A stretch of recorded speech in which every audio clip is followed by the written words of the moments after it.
Mr. President, journalists, sports fans like to describe victories as historic. Often that's a bit of hyperbole, but in the case of the Cleveland Cavaliers' NBA championship win on Sunday, the word historic is warranted. Today, several 100,000 people gathered in downtown Cleveland. Senator Portman and I talked about how we would like to have joined them, but we have these day jobs that we just figured we couldn't really go back.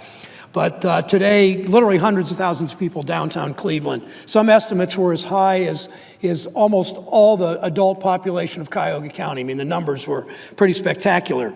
But the word historic is warranted in this Cavaliers victory on Sunday night. No other team in NBA history has come from a 3-1 series deficit in the finals to win the title until now. No other major American city has gone so long as Cleveland has had, I might add, without winning a Major League Sports championships. It's fitting for my city, my wife and I call Cleveland home, that this championship came down to Game 7. The series played out like a metaphor for what this title means in Cleveland. Ever the underdog, down 3-1. To understand what this victory means for our Midwestern city on the lake, think about the last time we won a championship in a major sport. None of the Pages sitting here were born. In fact, some of their parents might not yet have been born. It was 1964. Lyndon Johnson was president. Martin Luther King was in the middle of a very successful civil rights campaign.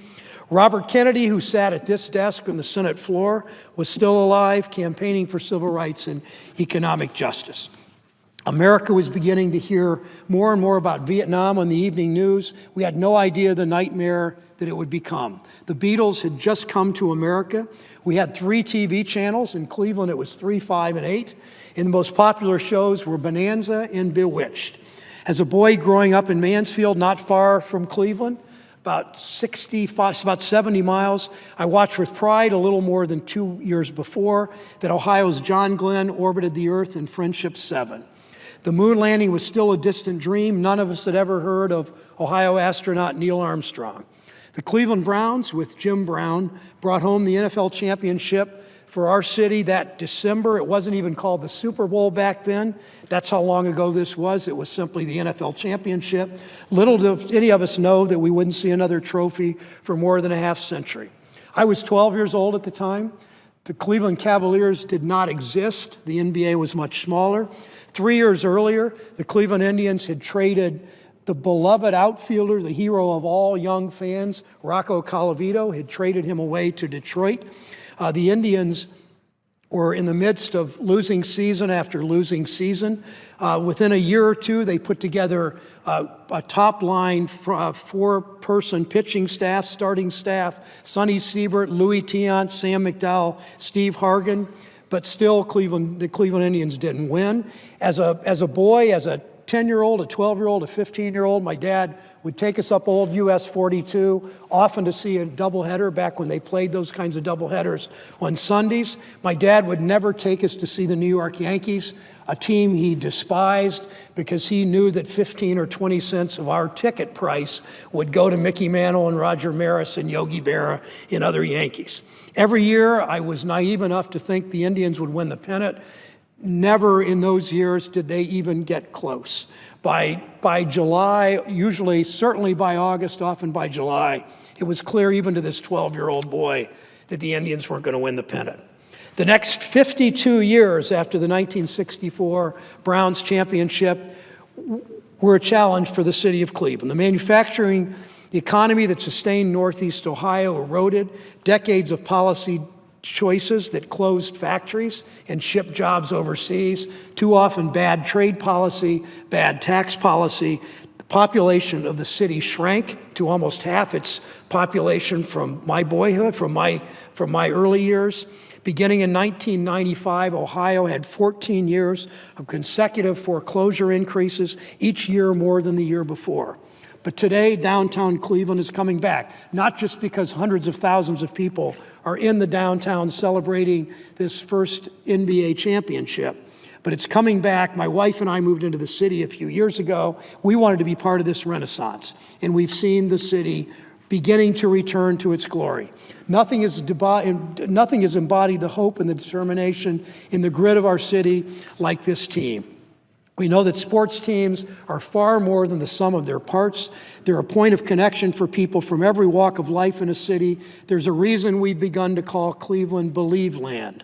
On Monday, a native Clevelander who had to move away from his hometown posted on a Facebook, we draw so much from our teams, it's wound up in our identity, a token of the pride we have for the local tribe from which we came.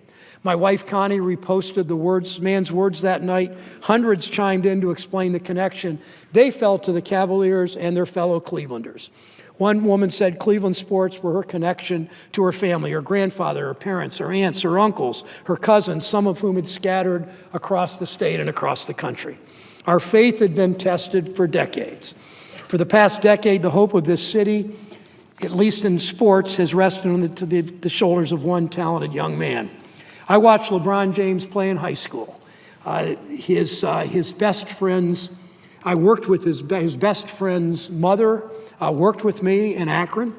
LeBron played for St. Vincent St. Mary, a Catholic school. I saw him at the University of Akron Arena, where the team played its home games because LeBron was so in demand that people all over Northeast Ohio came to see him in high school. I saw him play at Barberton High School in the state tournament. We knew he was a star. You didn't have to know much about basketball to know that. We were heartbroken when he went to Miami, but like families do, we welcomed him back with open arms in 2014, and we pretty much forgot he had ever left. If you're once an Ohioan, you're always an Ohioan. For the next 2 years, he carried the weight of our city's championship dreams. He was all in, the city was all in, and this year his team delivered. King James will go down in the history books as perhaps the NBA's greatest player. I'll debate that if anybody'd like. Certainly one of the greatest athletes of all time. Unanimously named the 2016 NBA Finals MVP. He led all players in points, rebounds, assists, steals, and block shots. Nobody's ever come close to doing that in any championship series. His leadership was important. The victory was surely a team effort. Kyrie Irving scored 26 points in the final game, scored the three-pointer with less than a minute left that was decisive. Coach Tyrone Lue and his coaching staff put the team in a position to win. The hopes and dreams of a city riding on them win is what they did, ending that 52-year championship drought and restoring faith to Cleveland. I wish I could have been on East 9th Street this morning. My wife left home at 7 a.m. It should only have been normally a 20-minute drive to downtown. We live in the city, only 5 miles from downtown. She knew it would take at least an hour because of the crowds gathered. I'm heading back to my office in a few moments to meet my colleague from the Golden State, Senator Boxer. She owes Ohioans some beer. We bet Cleveland brewed beer against Bay Area brewed beer. She'll be sporting a LeBron James jersey to make the delivery. I had to do that last year. Fair play. Turnaround is fair play. On behalf of the Senate, on behalf of my colleague, Senator Portman, who attended a number of games and is as excited as I am about this, congratulations to the Cavaliers, congratulations to the city of Cleveland, congratulations to fans scattered far and wide across this country who never gave up. Now on to next season. Mr. President, I ask unanimous consent the Senate proceed to the immediate consideration of S-Res 509, submitted earlier today. The clerk will report. Senate Resolution 509, congratulating the Cleveland Cavaliers for winning the 2016 National Basketball Association Finals. Is there objection to proceeding to the measure? Without objection. Mr. President, I ask unanimous consent the resolution be agreed to, the preamble be agreed to, the motions to reconsider be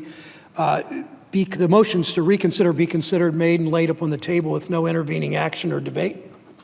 Without objection. And I yield to my friend from Ohio, Senator Portman.